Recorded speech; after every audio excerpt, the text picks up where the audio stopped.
I think you're muted. Okay, now you. Yes, I am. Hello, everyone. Good evening, everybody. Welcome to the May Rock Against Gun Violence Coalition monthly meeting. I'm Willie Lightfoot, the chairman of Rock Against Gun Violence Coalition, as well as City Council member. Want to welcome each and every one of you to our monthly meeting.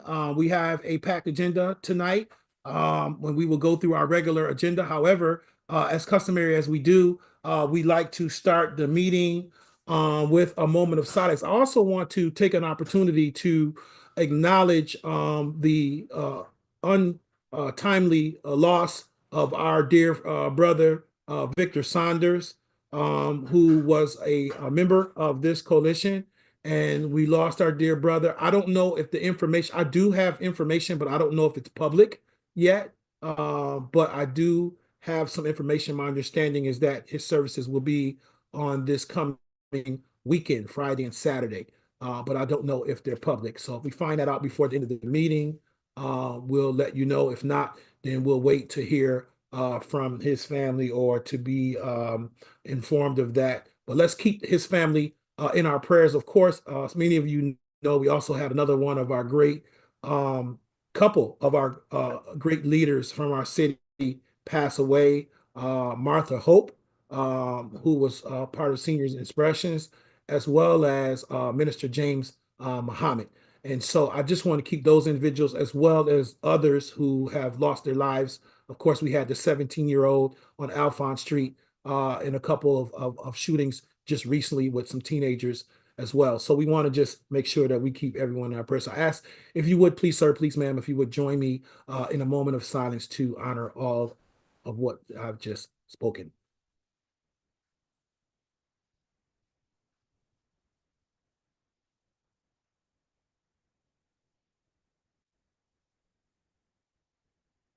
Thank you. All right. It seems like it's been a while since we've come together.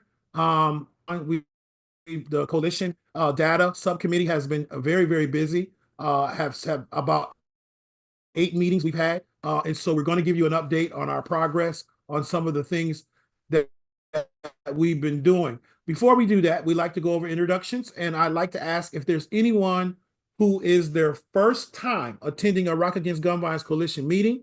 If you were unmute yourself, please, sir, please, ma'am, introduce yourself and your organization, and we'd love to hear from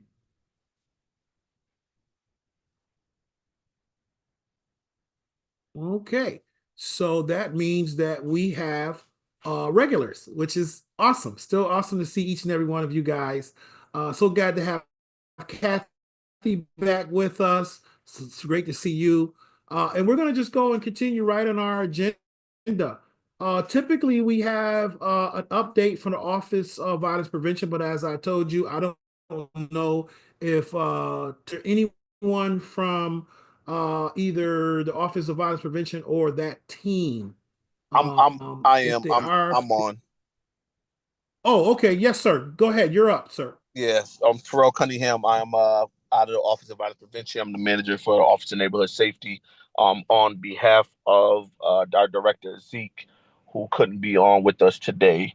Um, as of right now, I don't think we have any major announcements. I do know that we do have the Wear Orange and Gun Violence event coming up June 6th, which I would definitely think is relevant for this group.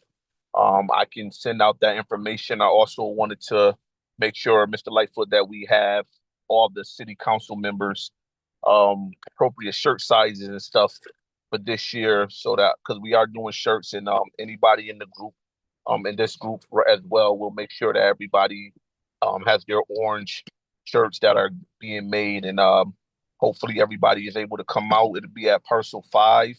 Again, it's June 6th, which is a Friday from 4 to 8 p.m.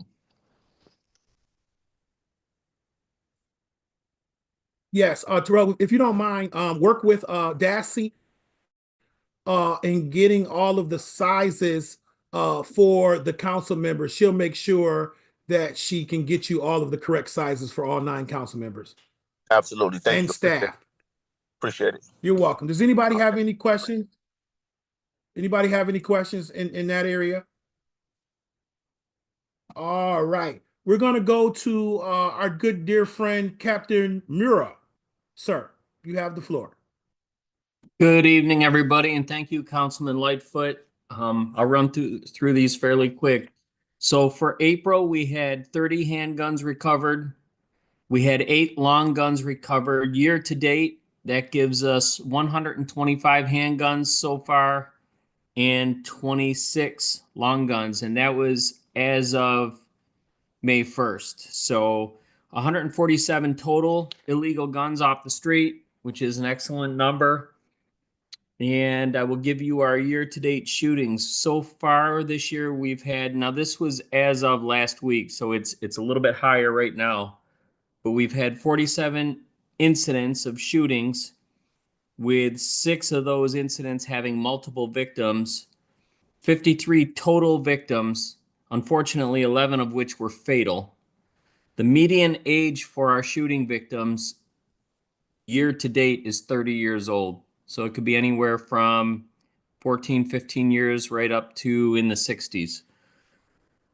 Unfortunately, homicides, we've had 10 year to date. 75% of those cases, I'm sorry, the number's a little bit lower as far as cases being closed. So we just had 2 homicides, as you're aware, I'm sure. But when I took these stats at the beginning, about a week ago, we had 8 homicides year to date, and 75% of those, 6 of those were closed cases. Now the percentage is a little bit lower because we're at 10 homicides, and that one has not been solved yet with the 2 individuals on Wolf Street. Last month, 44 criminal possession of weapons arraignments were held in Monroe County per the DA's office. 10 individuals were held without bail, which is 23%. 27 individuals had cash or bond set for bail.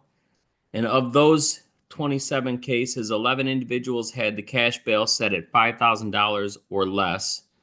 6 individuals were released with non-monetary conditions for the criminal weapon of possession charges.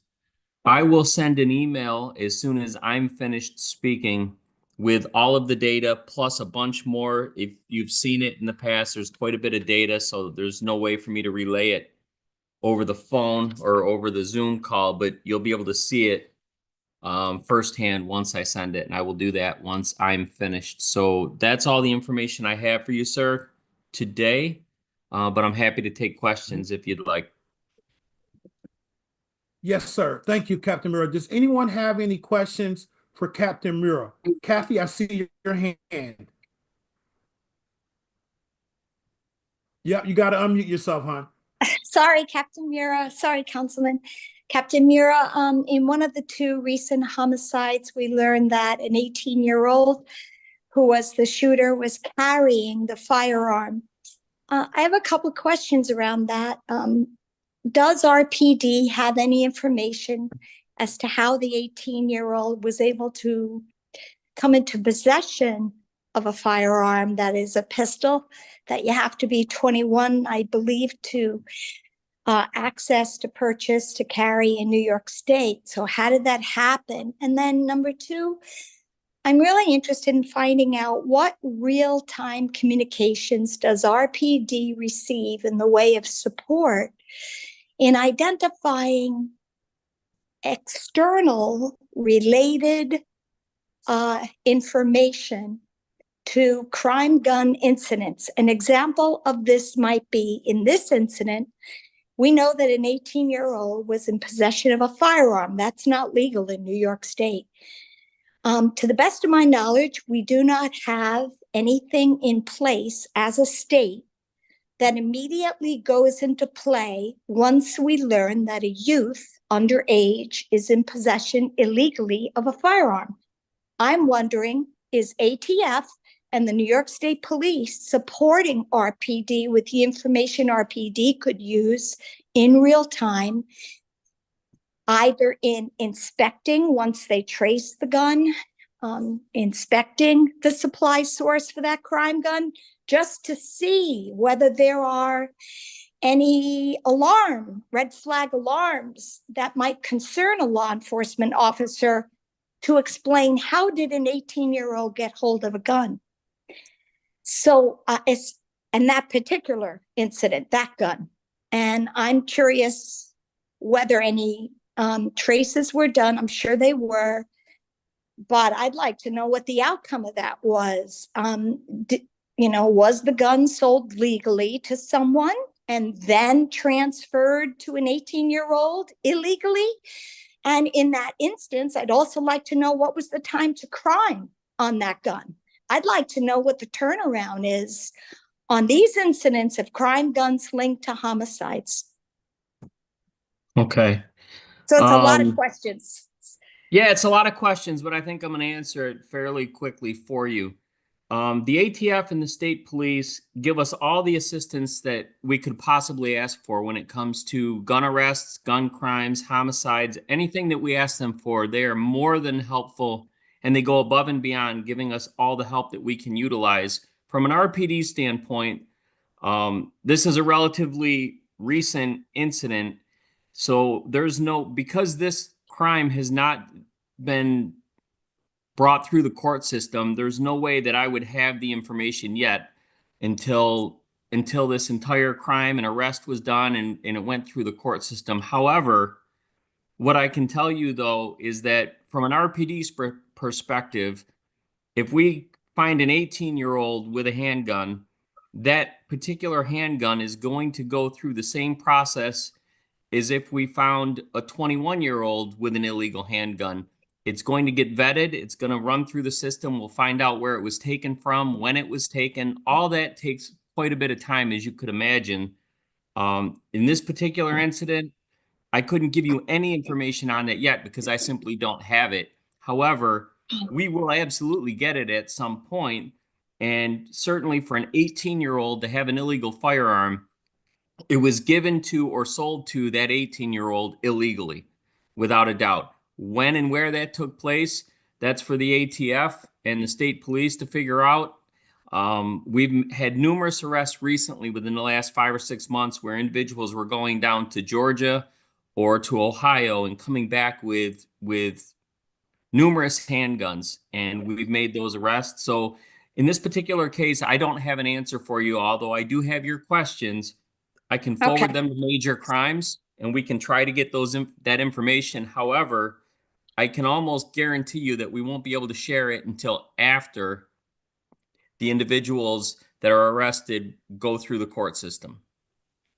I understand completely. I hope you'll also include time to crime on the gun, because I'm really interested in trying to understand how this happens and how timely is that information getting to RPD, because Sure. it's not just a danger to community, it's a danger to law enforcement who are there and entrusted with protecting.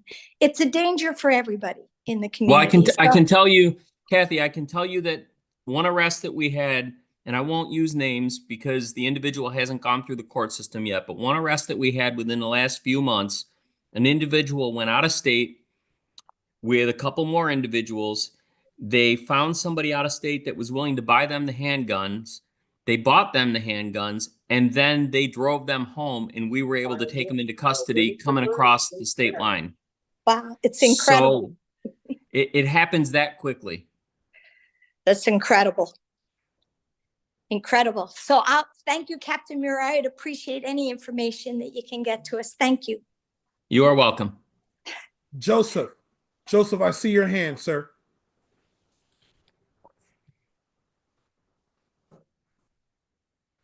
Captain Mura, we've talked a couple times, especially in our data committee, about additional data points, data items, and specifically where gun possessions, arrests have taken place, and then the shots into the buildings and into structures. I'm not quite sure what crime that's being classified as, but it would still, to me, Go ahead, I'm sorry. It would still be a very important point, to put into the bigger picture of the actual hits by a bullet and the actual fatality based on a bullet. Well, I agree with you. However, I will caution the group to ask for too much information when it comes to that specific incident or instance that you're referring to. I don't want to put a downer on anything, but shots fired in the city of Rochester last year were over 10,000 via the Shot Spotter. I don't know how many of those 10,000 rounds. I can differentiate between Shot Spotter. I'm No, talking. no, about I know. the Let me ones finish. that we literally have a story the next day that I was in my living room, my 2-year-old was on the floor and bullet came through that's the one that I would like to be able to map. Another thing, and this is where we tie in, and I don't know if you are familiar, but have been doing crime maps since the first ones back in the 90s with some of the police captains when I was with the planning department. And before the portal, we used to get kind of like custom files, much help through Captain Kyler. But I would like to be able to see where these possession charges are occurring, where these actual shots into a vehicle or into a house. And last but not least, with respect to some of your adjudicated cases, the guns should be able to be tagged on some of our our shootings and our murder points, correct? Yeah, that's correct. And that actually happens. So anytime we run a gun through NIBIN, any casings or any recovered rounds that we can trace back to that gun, we have all of that data. However, the vast majority of that data is prior to arrests. So we could not share that data in an open forum. That's data that's utilized to prosecute. Once a prosecution takes place, that information could be shared. But again, if you're looking for shots into homes or shots into cars or into buildings, we could probably narrow it down and get it out. But I think at some point, and it's up to the group, I'm happy to provide all that data, but I also don't want to take up the entire hour when I'm relaying the information to the group. No. This is as much as a research project. There's a lot of researchers who are associated with this project, right? I would like to add that information to the level that I've done. If nothing else, as a sample. Let me see the last year of guns that were used on a specific crime that has since been adjudicated and is clear for accident. I'm not talking about this being a part of the regular reporting. I would like to report back after I see some of these data sets, what I see, right, with my background in public safety. Okay. How that shakes out. Fair enough. Why don't you, I'm going to put my email in the chat. Why don't you send me an email of exactly what you're looking for, and I'll reach out to Nick Petiti and I will get whatever information that I can get for you. Sounds like a plan. Thank you. You got it. Okay. Yep. Thank you, Captain Murrah. And as we, and you're hearing my report, and this is what, prompted our data subcommittee to create that data subcommittee, because every single meeting that we have, there is another data point that is requested.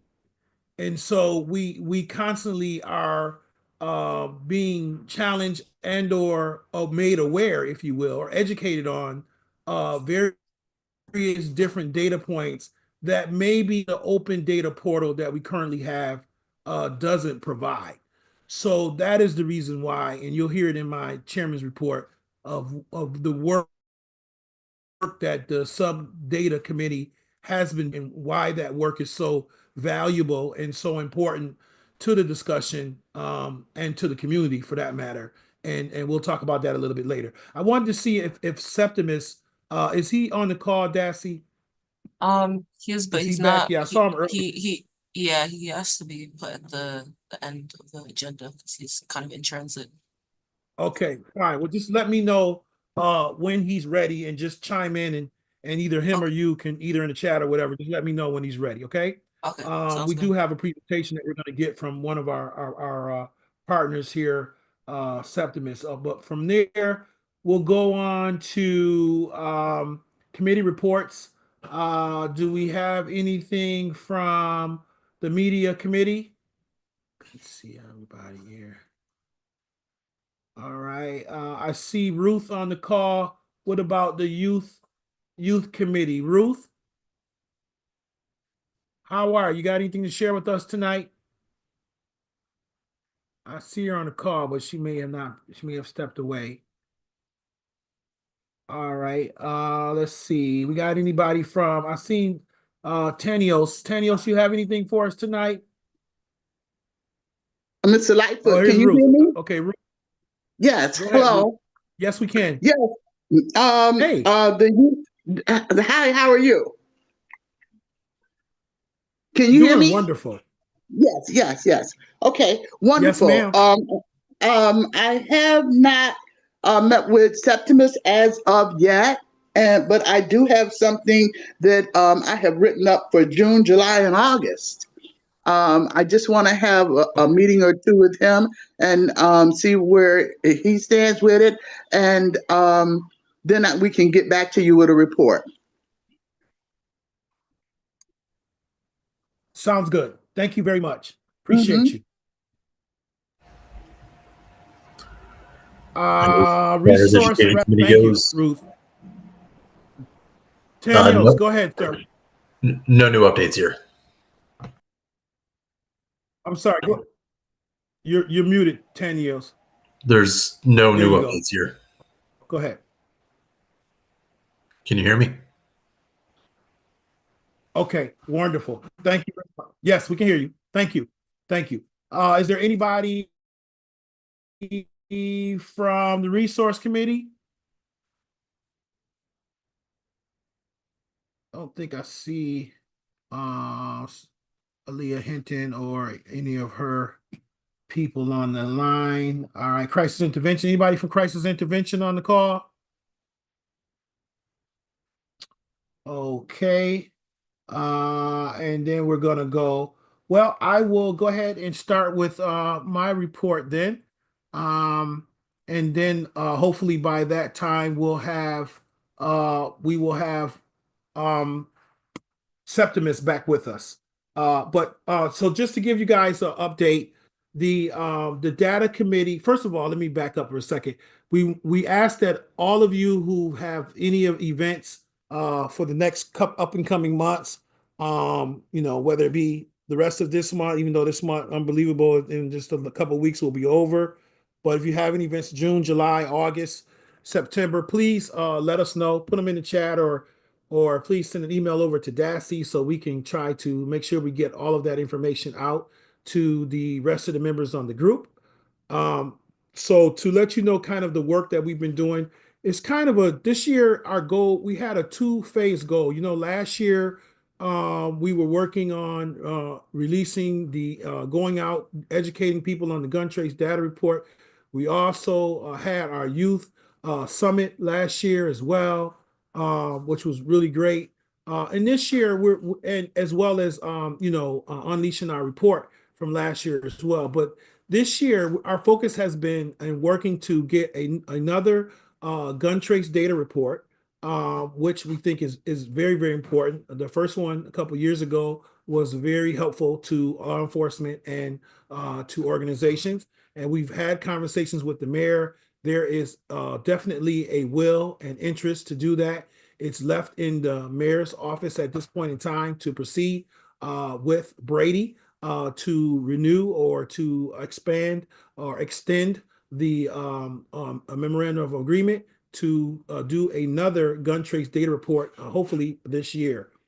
Also, number 2 goal, and we've been consistently working on our proposal for the action against our violent proposal, where we had all of our various solution action plans and implementing them as best we can.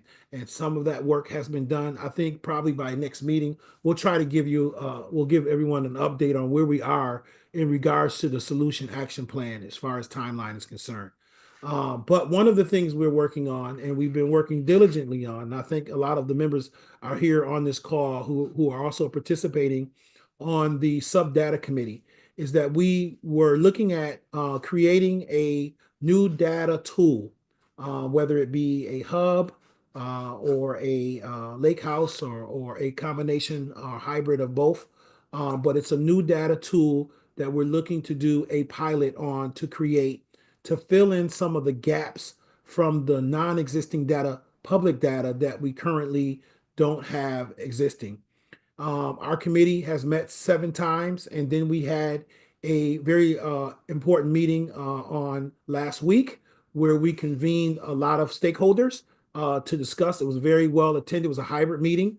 We had over 20-something people in attendance between both in person and online, and a lot of our service agencies who provide, and we're extending that list on that group as well. And we look and we ask if anyone has any suggestions as far as who else should be a part of our sub data group. We make sure you send that over to myself or Dassy. But at the end result of those 7 meetings and that meeting on last week was that we agreed that we want to create this new data tool. The committee will be coming together after we kind of summarize all of the information because it was a working meeting. We actually worked out some of the ideas of what this thing could look like. And then when we reconvene, we come back together, we are going to start to unpack from the information that we all shared collectively. And then we'll start working on what could a pilot program look like to creating such a new data hub that would be helping to fill some of the data gaps that we currently existently have. So those are kind of the 2 priority, and the third one would be the resource guide that I believe Sister Aaliyah Hinton Williams is working on with her team. And so we hope to have these 3 things kind of really in place, if you will, and at best this year, at least have a plan for the new data tool, to have a plan of how we're moving forward with the pilot. We hope to have the gun trace data report solidified with commitment by the end of this year, and or if not done. And then we hope to have the resource guide done before the end of the summer as well too. I think we were told last meeting that it would probably be done before the end of the summer. So those are our 3 priorities right now for the Rock Against Gun Violence Coalition, as well as always to continue to support our boots on the ground and our folks that are out there, including RPD and the various agencies that are working every day. We know we have good news that we're seeing the numbers go down, but of course, 1 homicide or 1 shooting is 1 too many. And we're going to continue to fight and advocate and eradicate and educate against this violence and gun violence within our community until there's 0. So always work to do, and we're going to continue to do that work. But I wanted to update you on the 3 priorities of this year, and I'll say those once again. The gun trace data report, which is will be the second one that we've done. We're one of only 5 cities in the country to have done this. To have 1 and then to have 2 would be even outstanding. To also have that resource guide, and then also the new data tool that would be similar to a data hub that we will hope to fill some of the gaps that we currently have. And we hope to have a good plan towards building a pilot program for that by the end of the year. So does anyone have any questions for me?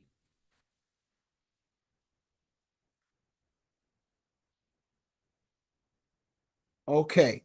All right. Well, Septimus is slowly working on his way. Yeah, he said he's about to join the meeting. Yes, good. Good. So yeah, I'm very excited. Let me see. I'm gonna look on the chat here. I'm very excited. Yes, please put your events in the chat. But I'm very excited and about this data group and the work that the data group has been doing. We know that this work is going to be very significant to our researchers and to our boots on the ground in regards to, as well as our law enforcement and et cetera, as well as to strategies and prevention methods for better outcomes in regards to working in the space of gun violence. So we're really excited about that, and we're looking forward to being able to put together a really good plan. So let me see here if he's there. He is. He's coming in now. All right. So you have his thing queued up, Dassey? Yes, Okay. yes. Wonderful. All right, we'll give him an opportunity to get settled. And then we're going to let me see if I can say there he is. All right, Septimus, how are you, sir? Just give him an opportunity for his there you go. Doing How are wonderful, you? sir. Doing great. How about yourself? Okay. Good. Your timing is great. I had just finished my report, and you're up next, sir. And Dassey has your presentation, and you just let her know when you're ready, and the floor is yours, sir. Perfect. Yep, I'm ready when you are, Dassey.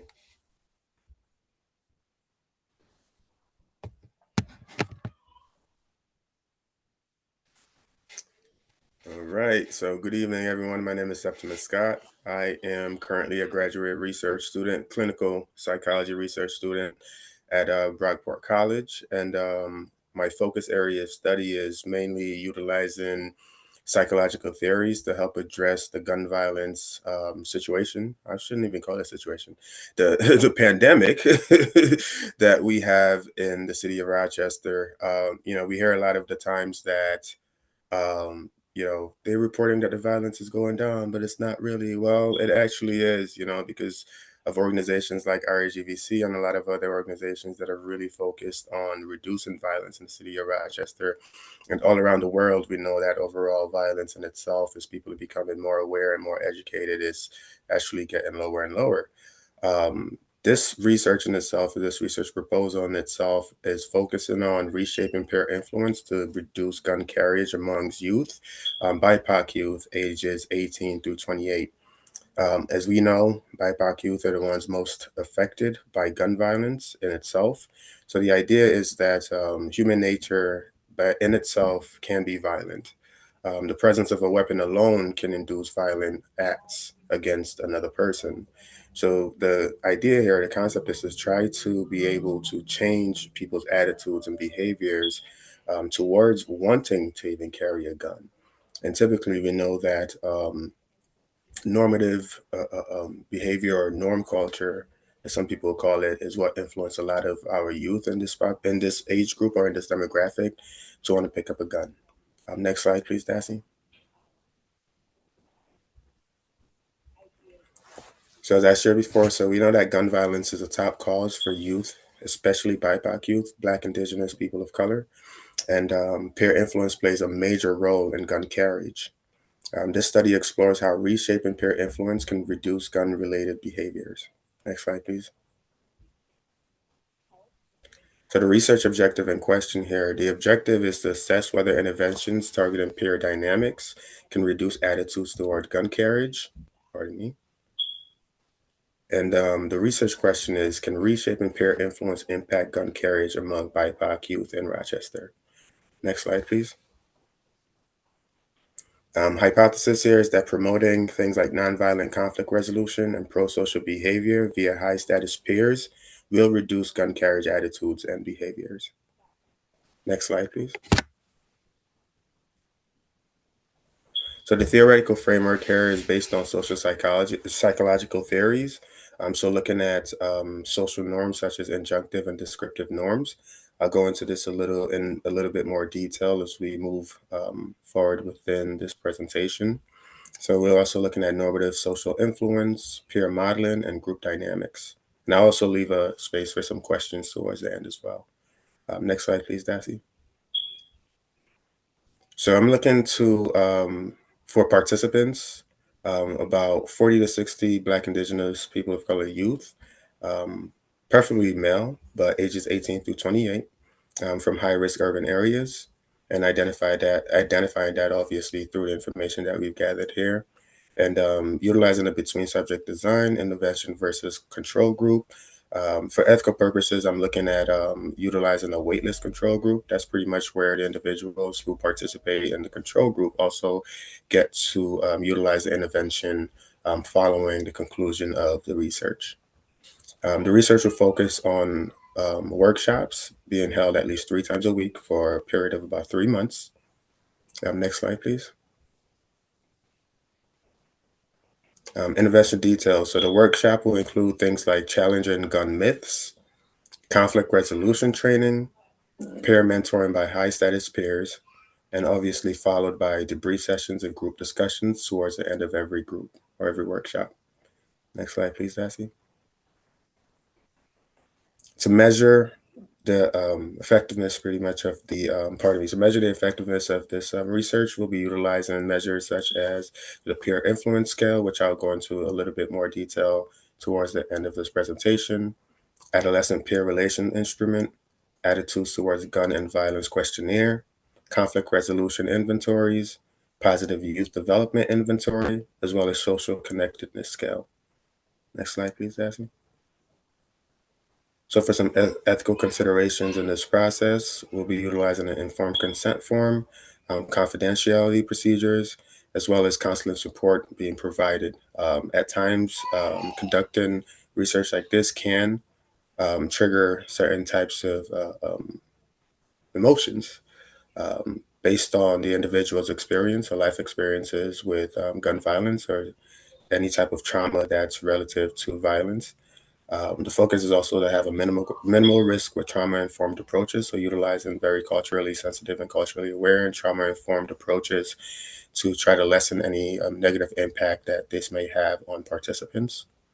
And obviously utilizing secure data storage sorry, y'all, I got braces and I have an accent, but utilizing anonymization use, meaning keeping the information of participants confidential, utilizing different approaches to gathering data outside of utilizing any type of information that could make it possible for someone to be able to distinguish individuals that are participating in the research. Next slide, please, Ashley.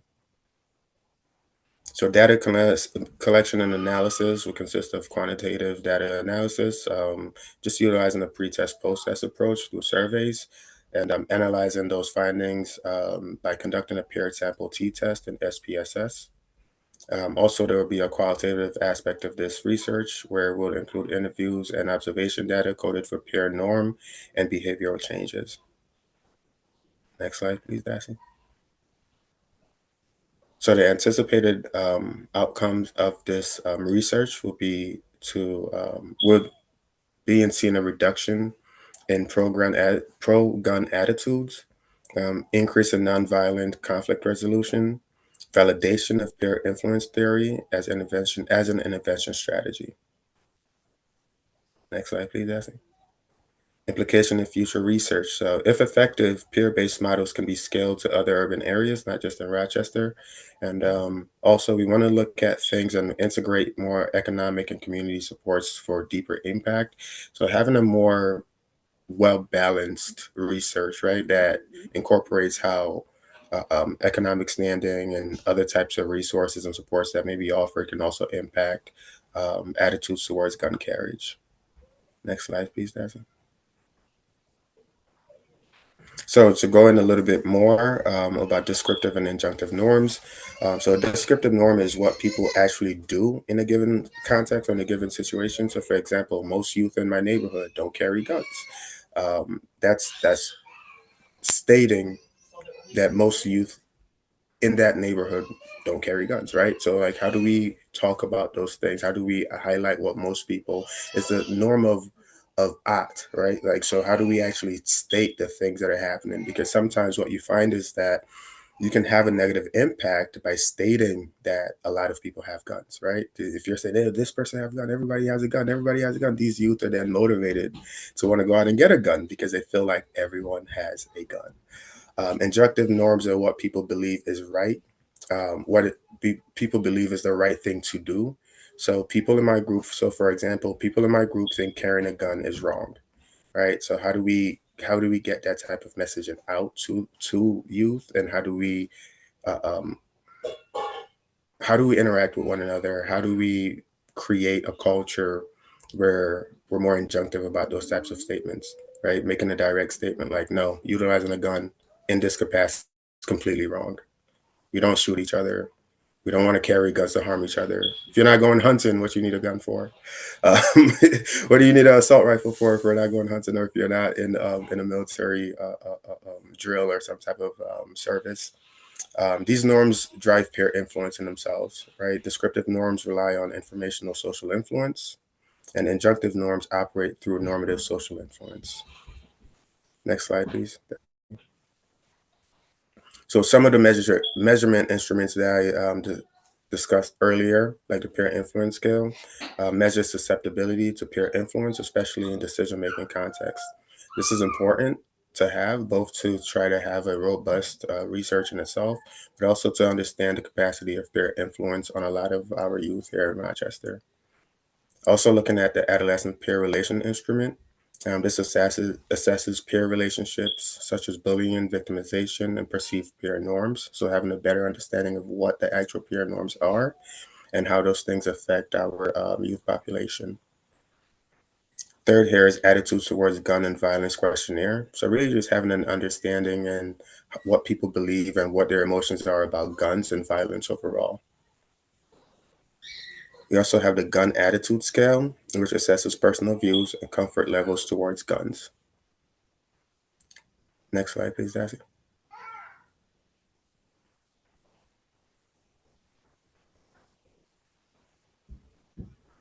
So this is non-conflict resolution measures. Looking at different measures to be able to really have a robust research, we want to utilize things like the conflict resolution styles inventory. This measures strategies used to handle interpersonal conflict. So how do individuals handle conflict when they're involved, obviously. And then conflict resolution behavior questionnaire, which tracks the frequency and type of behaviors used in a conflict. Conflict is not always a bad thing, right? It's how we interact with one another within a conflict, and the outcome of that conflict in itself that can be something that's bad or detrimental or have a negative effect on our youth population or even ourselves. We also want to utilize a positive youth development inventory. This measures youth strength, competence, confidence, connection, character, as well as their level of caring. We also want to look into utilizing social connectedness scale. This measures feelings of belongingness and peer group affiliation. A lot of the times we found that individuals that feel isolated or individuals that might feel bullied or victimized typically are susceptible to gun carriage and gun influenced by guns. However, interesting research states that most individuals who actually are the ones to carry guns are typically the ones who are the high status peers. Next slide, please, Darcy. All right. So I know that was a lot that I just went through, and I wanted to break down the approach to this research in itself. And I wanted to leave some room open for some questions. I know that was there would have been a lot more slides. I tried my best to try to condense it to as little as possible so that you all can get the gist of what the research will include and what it is that we're looking to do here. So does anyone have any questions, any comments, any feedback? Yeah, I'll go first, Septimus, and then we'll open up the floor for others. First of all, congratulations, my brother, for a job well done as far as this work here. I think it's great work. And what I would offer for consideration and for the group is that I would like to see the coalition support this work in that we make the connection for creating a letter, Darcy, in support of this to all of the agencies that we work with last year in our youth conference and summit. I think we have enough agencies that we make that soft introduction to say, which most of them have already worked with Septimus anyway, because him and Ruth, of course, had planned that entire event. So let's say, hey, this is the coalition. We support this work. This is our brother, and he's looking for XXX, and what that ask is for those volunteers to be a part of this research and give them, like the timeline and contact information and blah blah blah. If that is helpful for you, Septimus, I would like for the coalition, myself and the coalition, on behalf of the coalition, to write a letter of support and asking them to participate in this research initiative. Absolutely. Thank you.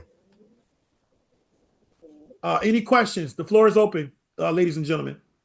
Please ask as many questions as you have. It helps me out too. Do not hesitate.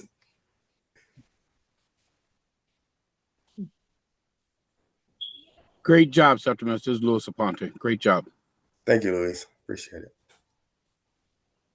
Thank you, Madeline. Typically, when you don't have a lot of questions, Septimus, that means you answered a lot of questions. I see you, Kathy. That means you answered a lot of. Yeah, I see her. That means you answered a lot of questions in your proposal. So, Kathy, your hand's up. Go ahead, Kathy. Oh, Septimus, this looks like a phenomenal project. I'm wondering why you're doing between the ages of 18 and 28. Would you consider dropping that to, like, maybe in consult with Captain Mura, to ages 12 through 28 or whatever? I'm not sure what the data shows regarding where gun carrying is occurring in youth populations. So I was just curious as to whether you'd be open to expanding that so that we don't lose the kids under 18 who are carrying, and deepen our understanding of why they're carrying. Absolutely, Kathy. And Kathy, that's an amazing question, because the only reason I changed that, my initial age range was 16 through 24.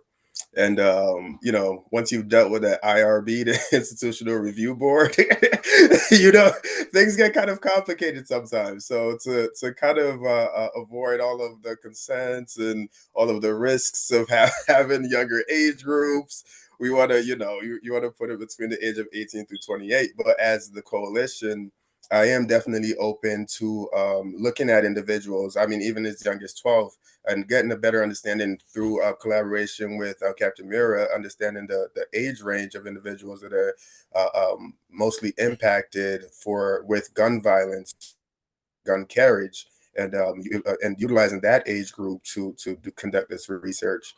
Because I do think, if we're going to do it, let's do it right, and let's do it so that it has an actual impact. But yeah, you know about the IRB, so yeah. I think this is a high priority for the coalition to support. I'm going to be sending you some contacts in the community that I'm aware of that you could hopefully hook into. And I don't even know if anything like this has ever been done before in the depth that you're pursuing it. So thank you for doing this. Thank you, ma'am. Much appreciated. Mr. Becker? Joseph, I see. Yes. Yep, Joseph. My question was the time frame. Mm-hmm. How soon are you looking at this? And then my second is, how random or how targeted are you trying to be with respect to capturing this group of 40 to 60? I mean, is it 4 to 5 groups of 10? Is it, I would like to talk to you more with respect to what are your logistics? What are your tactics with respect to this? Might we help in terms of identifying critical areas that you could pull this off? And Absolutely. I have one in mind, of course. Absolutely. Mr. Becker, you were one of the first people I was going to contact about getting those zip codes that have mostly impacted that have those youth. So I'm going to bring it down to the Avenue D corridor between Avenue D, Rec, and the library. Yes, sir. We want to have the highest level of efficacy. So, the more people that we can get in those areas that are more impacted, the better it'll be. Excellent. But yeah, I'm looking at possibly beginning over the summer. I'm also going to be conducting program evaluations over the summer as well. So, Chairman Lightfoot, thank you very much for that, because the idea of also the program evaluation while conducting this research is to get an idea of different organizations that are currently conducting gun violence prevention work and do an evaluation around what their theories are that they're utilizing, how effective it's been, and kind of giving some feedback to those organizations as well on their current approach to the gun violence prevention work. So thank you. Yes. Hello. So anyway, it seems like you look in the chat. I'm sorry, Heather. Go ahead, Heather. Go ahead. Sorry. I was just going to ask about your population size. And I know recruiting can be difficult, but I was just wondering if you're really stuck into that 60, or if, especially if other people band together and you get more interest, if you're willing to have a higher end, because like we know dropout throughout studies, but just to add more power to that, because I know that you were talking about scaling it as well. Yeah, anything that can help with mitigating confounds works with me. So, typically if you have a larger pool of people, a better effect size, the better the research. So, I looked at that number again, just going off of that institutional mindset, within the constraints of the IRB. So for me, it's the more that we can get, the better. The more help and volunteers we can get to conduct this work, it will be even better. Awesome. Thank you. And great presentation. Great work. Thank you so much. So Septimus, I would say what would be helpful, it seems you have a lot of interest from the coalition. So I'm very confident to say that I think if you put together like a one pager of the ask of what your needs are from the group, then we'll get that out in a supportive letter on top of that, or email to all of our coalition partners and the organizations that we worked with in the past, so they have the details on how to connect with you. And then you just tell us how you need you don't have to tell us tonight, but how do you need how can the coalition best help to lift and support your work? And we'll do that for as best we possibly can. Okay. Yes, sir. But I thought, when I read it, when you sent it to me, I thought it was amazing, and I wanted to give you this space. And remember that this meeting is also being streamed on the City Council YouTube page. So this information is available to be shared to others. So hopefully other folks will see this great work and will connect with you and this will create a kind of a snowball effect of support and help around this work. Thank you so much. Really appreciate all of you. You're welcome. Thank you. All right, so we're gonna move along. I just for if you looked in the chat, Terrell put in the chat. I mentioned earlier about the transition of our dear Victor Saunders, and the memorial services in Wake are Friday, May 23rd, from 5 p.m. to 8 p.m. The celebration of life services is this coming Saturday, May 24th, at 12 noon at Faith Apostle Chapel on 800 East Ridge Road, Arundecoit. Once again, that's Friday and Saturday. Wake on Friday, 5 to 8. Celebration of Life services on Saturday, May 24th from noon. Faith Apostle Chapel, 800 East Ridge Road, Arundecoit. And we will continue to encourage each and every one of you to please keep his family in our prayers. And we want to make sure that we do our best to attend the services as you guys are able. Okay. All right. So it is 6:57, and I believe Reverend Cox is on the call. Reverend Cox, sir, are you there, sir? You're muted if you're trying to unmute. Yes. Good evening. Yes, I am here. Blessings to you. Yeah. I would like for you, sir, if you wouldn't mind, to lead us out in prayer tonight and to keep those families that were mentioned, and particularly the Saunders family, in our closing prayers tonight, sir. Absolutely. Absolutely. Lord, we thank you right now. We come, oh Lord, knowing that you are the author and finisher of our faith. We thank you for such a wonderful informational meeting, and we thank you for those hearts and minds that have the heart to want to change and the mind to want to make a difference. Lord, we thank you for all that this coalition is doing to forward a safer community. We thank you for the hands, oh God, that are put to the plow, oh God, to move forward. We thank you for Captain Murrell and others.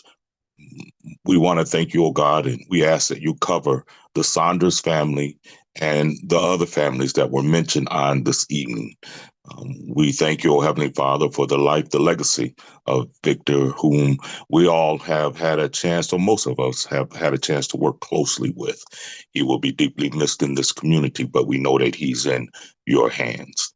We ask, oh Heavenly Father, that you continue to allow us to be able to be creative on saving our youth, on saving our city, and saving those, oh God, who have lost their way through gun violence. So now, God, we ask, oh Heavenly Father, that you keep us, watch over us, and have your way.